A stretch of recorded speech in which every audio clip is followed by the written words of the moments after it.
Assalamualaikum warahmatullahi wabarakatuh. Perkenalkan, nama saya Rizka Rahmawati dari kelas Mazawa 1B dengan NIM 21214141. Di sini saya akan menerangkan salah satu materi dari mata kuliah Metodologi Studi Islam, yaitu materi Metode Pemahaman Hadis. Sebelum ke materi, saya akan menyampaikan beberapa pembahasan yang akan saya sampaikan, yaitu berupa definisi, model pemahaman hadis, metode pemahaman hadis, pendekatan dan pemahaman hadis, fungsi hadis, dan sebab munculnya hadis. Definisi di sini saya menuliskan definisi hadis itu sendiri dan definisi metode pemahaman hadis.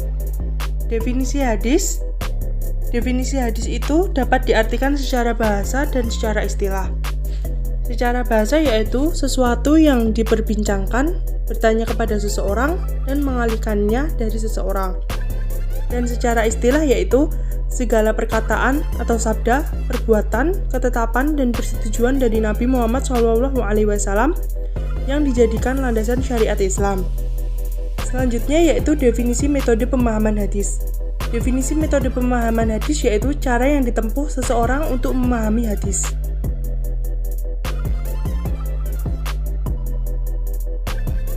Selanjutnya yaitu model pemahaman hadis. Di dalam model pemahaman hadis terdapat beberapa macam. Yang pertama yaitu memahami hadis secara sederhana. Yang kedua yaitu memahami hadis terbatas pada internal teks hadis. Yang ketiga memahami hadis secara kontekstual. Dan yang keempat yaitu memahami hadis secara tekstual. Selanjutnya yaitu metode pemahaman hadis. Di dalam metode pemahaman hadis terdapat dua macam metode yang digunakan, yaitu metode tekstual dan metode kontekstual. Metode tekstual adalah pemahaman terhadap matan hadis berdasarkan teksnya semata. Interpretasi ini mengarah pada latar belakang peristiwa hadis, asbab al-wurud.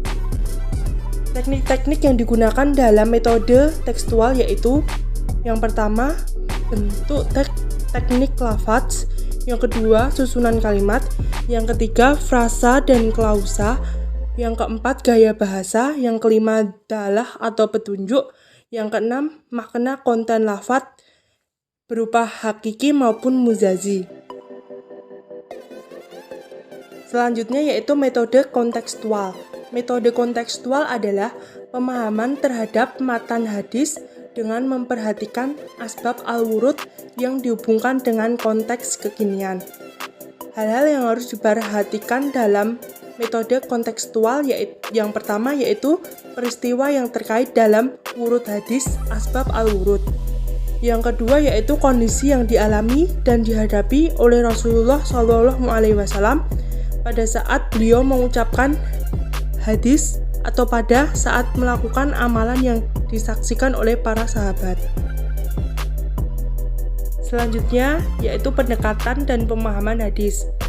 Pendekatan dan pemahaman hadis terdapat beberapa macam pendekatan.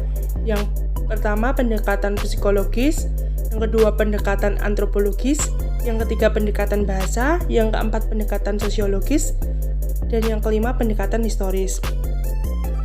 Selanjutnya yaitu fungsi hadis. Fungsi hadis terdapat beberapa macam fungsi, antara lain yaitu menetapkan hukum baru yang tidak ada dalam Al-Quran, menjelaskan dan menerapkan maksud dan tujuan yang ada dalam Al-Quran, menjelaskan ayat-ayat yang masih umum dalam Al-Quran, memperkuat pernyataan yang ada dalam Al-Quran. Selanjutnya yaitu sebab-sebab munculnya hadis. Fungsi dari mengetahui sebab munculnya hadis atau asbab al-wurud. Yang pertama yaitu menentukan ada tidaknya taksis dalam suatu hadis yang umum. Yang kedua membatasi kemutlakan suatu hadis. Yang ketiga merinci yang masih global. Yang keempat menentukan tidaknya masuk dalam hadis. Yang kelima menjelaskan ilat ditetapkannya suatu hukum. Yang keenam menjelaskan hadis yang sulit dipahami atau musykil. Terima kasih, cukup sekian yang dapat saya sampaikan, kurang lebihnya mohon maaf. Wassalamualaikum warahmatullahi wabarakatuh.